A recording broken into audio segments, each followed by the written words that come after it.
আদালতের কাঠগড়ায় দাঁড়িয়ে ঈদের শুভেচ্ছা জানিয়েছেন সাবেক আইসিটি প্রতিমন্ত্রী জুনায়েদ আহমেদ পলক।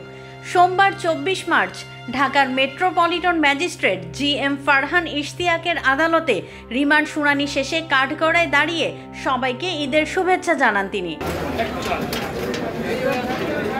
ঢাকার যাত্রাবাড়ি থানায় অটোরিকশা চালক ওবায়দুল ইসলাম হত্যা মামলায় তাকে 7 দিনের রিমান্ডে নিতে আবেদন করে পুলিশ। এদিন শুনানিকালে তাকে আদালতে হাজির করা হয়। পলকের পক্ষে তার আইনজীবী ফারজানা ইয়াসমিন রাখি রিমান্ড বাতিল চেয়ে জামিন আবেদন করেন।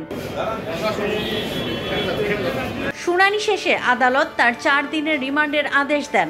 এরপর তিনি কাঠগড়ায় দাঁড়িয়ে সবার উদ্দেশ্যে বলেন ঈদ মোবারক।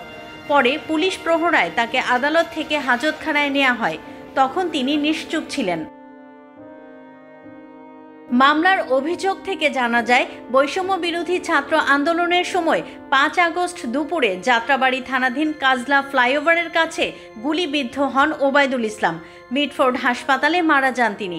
এ ঘটনায় তার স্ত্রী মরিয়ম 8 সেপ্টেম্বর যাত্রাবাড়ি থানায় মামলা করেন। মামুন খানের তথ্য ও ভিডিও নিয়ে রিপোর্ট risingBD.com।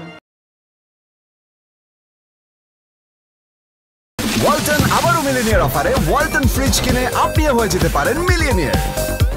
মিলিনিয়ার ছড়াছড়ি দেশ জুড়ে, এটা শুধু ওয়ালটনই পারে।